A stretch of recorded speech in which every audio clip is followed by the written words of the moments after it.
Hello everyone, welcome to another video. So this video is going to be a PvP guide for mercenaries, and this one's for the Imperials, but Commandos for the Republic, and the abilities and everything would be the same. They're just going to be named differently.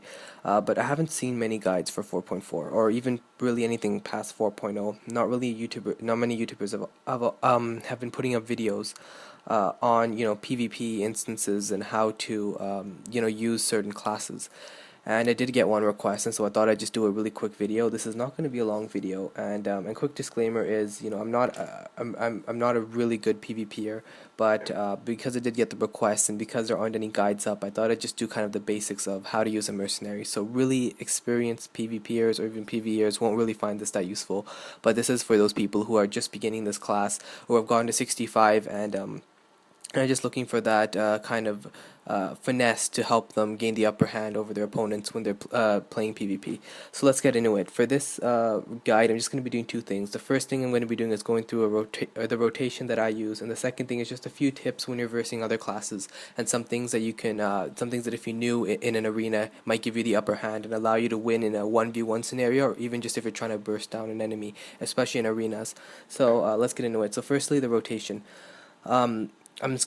So I'm using one hand here, but this is the general rotation that I use, and obviously in player versus player scenarios, the rotation is subject to change. You could also, the heat management isn't going to be the same because you're going to be using different abilities, which I'm not going to be using on this dummy here, but this is just a general rotation that you want to try to keep to when you're playing.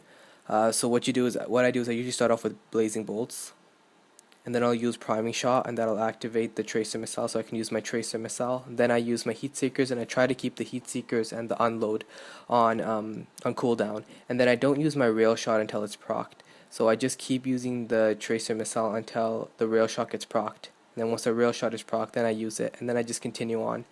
And I always make sure that heat seekers and blazing bolts are on cooldown. And then whenever I get to this point, I just use this, which will allow me to do a tracer missile without needing any activation time. So that's always what I use in that downtime when I've already used unload and I don't have anything else available.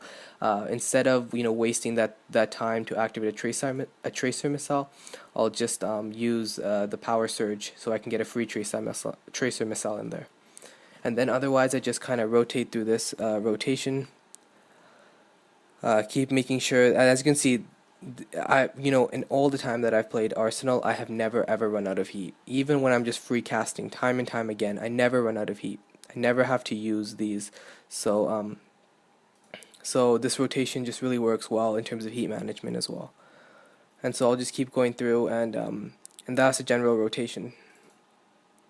So in terms of the other utilities that you have, you shouldn't ever really use explosive dart or missile blast. The only time you should use explosive dart is when you're trying to burst down an enemy. So let's say that enemy's at like 10-15% health. What you use is then you use an explosive dart, and as you can see, there's a little bit of a delay, and so what that allow you to do is it allow you to get a little bit of burst damage in. So if you do an explosive dart and then you do a heat seeker missile, the hits are going to happen at the same time, and so you're going to end up having a major amount of damage being done to that opponent, and then your opponent might not have enough time to activate a heal or anything in order to save him. So it's used in burst scenarios when you're trying to get an opponent down to really low health in a short amount of time. The missile blast should be used in replacement of tracer missile when you don't really have the ability to activate a tracer missile, so you don't have that 1.4 seconds. Maybe you're on the run and you can't stand still and activate this, and that's when you use the missile blast to try to finish an opponent because it can be used on the run. And then fusion missile should only be used when you have a really high concentration of opponents in one area, not just 2 or 3. It should be closer to 5, 6, which is almost 80% of the enemies in a regular war zone, but really it's not going to be useful unless you have that, so it's used in very, very specific scenarios. Death from above should be used, when you only have like 2 or 3 opponents in a single area. It does a really high amount of damage, and it'll really get your DPS up. So it should be used when you have a cluster of opponents, but you don't need those many. You don't need as many as fusion missile. 2 or 3 is still going to be worth it. Same with flamethrower. Flamethrower's in a melee scenario when you have a bunch of opponents, maybe they're attacking you at the same time. You can throw down a flamethrower to try to get some extra damage. And then the final thing is, as you guys can see here, these are the utilities that I use. And I do have bore sights, which increases the damage dealt by sweeping blasters by 25%. And really, I can't overstate how important sweeping blasters is, because it's a really awesome skill to use, and not a lot of people use it. And really, it does a lot of damage. And keep in mind, it's AOE damage, so everyone in this radius here, in this green radius, is going to get hit by these, and it does a ton of damage, especially in AOE scenarios. As you can see here, after 1.4 seconds, a tracer missile does around 500 damage. In this 2.8 seconds, as you can see, I'm doing a lot more than 500 damage, and I'm doing it to all the opponents that are going to be in that, while tracer missile can only hit one person. So just to put that into perspective, how useful sweeping blasters can be, and I use it in almost all scenarios. Sometimes I use it as a replacement of tracer missile when I don't need to proc anything. So when I don't need to proc a heat seeker or a blazing bolts, and in that kind of downtime when I could just use tracer missile, I sometimes end up using sweeping blasters, because I can do a ton of damage to all the people that are in that radius.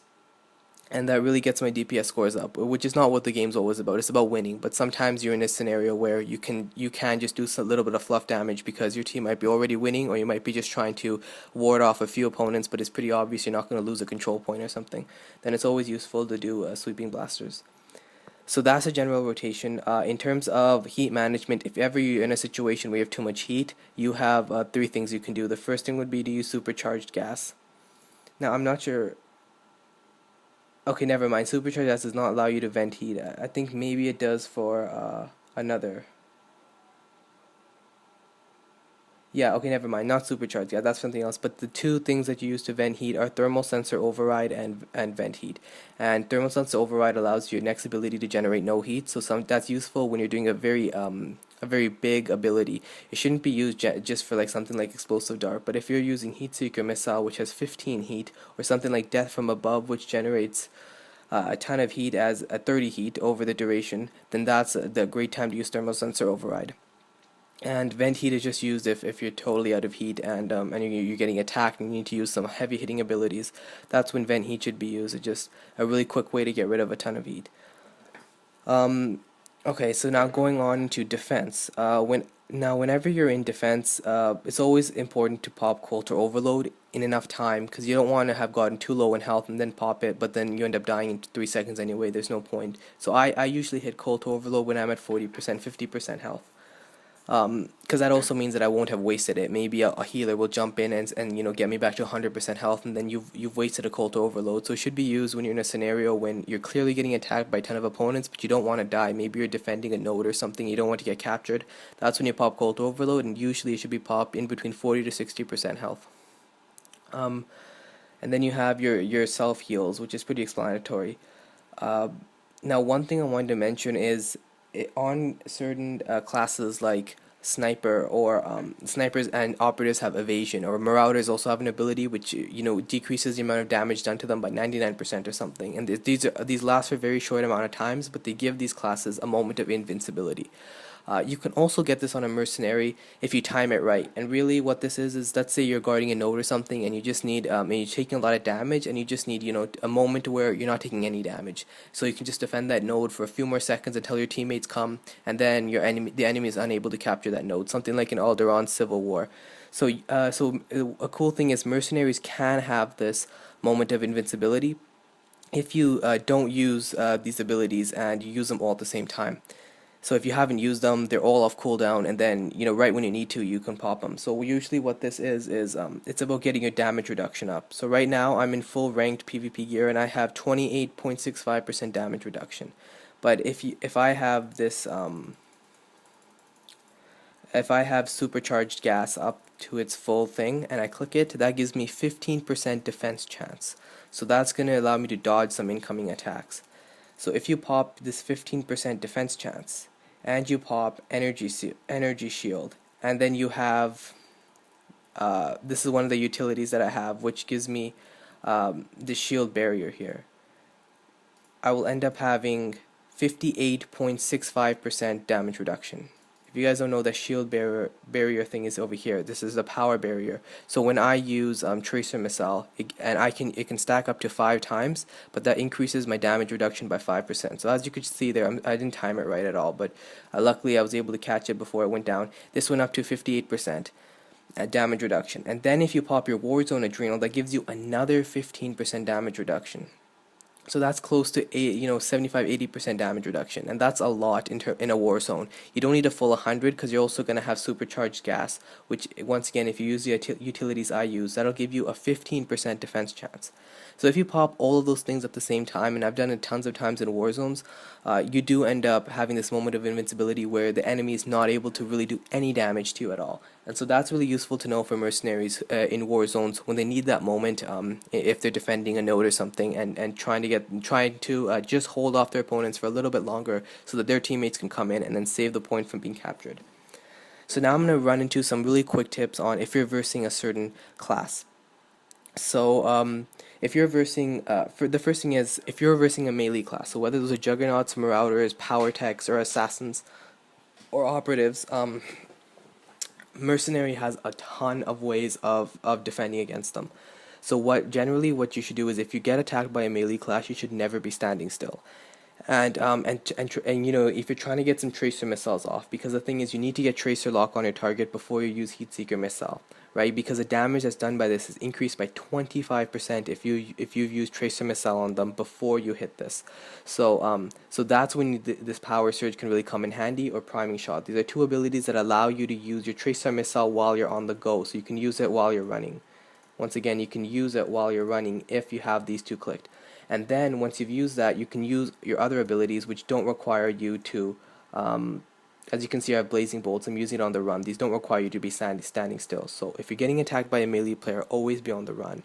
The second thing is, if you in a situation where it's you or him and you can't die, you should be using Electronet. Electronet will not only prevent your opponent from using any abilities like the sorcerer from using its power barrier, which makes it immune to any sort of damage for 10 seconds, or it will prevent your assassin or operative from using their cloak, which makes them invisible, or it would prevent the operatives from using their roll, their 10-meter roll. So not only will it prevent them from doing that, but it will also be doing a crazy amount of damage to them if they continue running. And really, because they're melee players and you're running away from them, they will most likely continue to attack you, and you'll be doing a crazy amount of damage on them because of this Electronet. The third thing you should keep in mind is you have abilities to get away from them. So as you're running away, as you're strafing away, and you're doing damage as you're running away from them, you should usually have one of these two popped. So the first thing would be Hydraulic Override. This will prevent them from using anything to make you stand still. So if they try to throw their stuns or anything on you, they're not going to really affect you as you run away. And then the third thing is if this is not available, then you can always pop your Rocket Out, which will just jet you backward 20 meters. So this will give you a little bit of distance from your enemy. So those are the ways with which you can deal with melee classes. The other thing I wanted to mention was there are certain burst classes in the game. Those include things like the Sniper with its ambush, the Power Tech with the shoulder cannon, or the Marauder, with their Ravage or whatever. Marauders are able to really burst you down. Whenever you see yourself getting bursted, you should pop your Chaff Flare, and this is just a great way to counter any sort of class that is trying to burst you. So if you pop your counter, it'll absorb 5 hits, and those 5 hits will really help you because once again, as you're absorbing these hits, you're doing damage to them, and you're bursting them down as well. So it should be used at a time when it's opportune for you. So when a sniper is just about to get their ambush off, and you can clearly see when a sniper is ambushing, then you should pop Chaff Flare, and the ambush is going to be absorbed. Or when you see a power tech using their shoulder cannon, which is once again very obvious. When you're versing a power tech, you can see the missiles coming out from their back, and then you'll know they're using their shoulder cannon, and that's usually when they're using their burst as well. So that's a great time to pop Chaff Flare. And the Marauder is very obvious when they're doing their Ravage or when they're doing their other heavy hitting abilities. That's when you pop Chaff Flare, so that you can absorb their heavy hitting damage abilities, and then you can do your own damage to them and take them down. So this is my tips on how to play Mercenary in PvP. Once again, they're pretty basic tips. They're not totally for expert or advanced players, but I think they will help anyone who's just starting out at Mercenary and wants to get a little bit of an upper hand when they're playing player versus player. So please, if you enjoyed the video, leave a like, and see you later.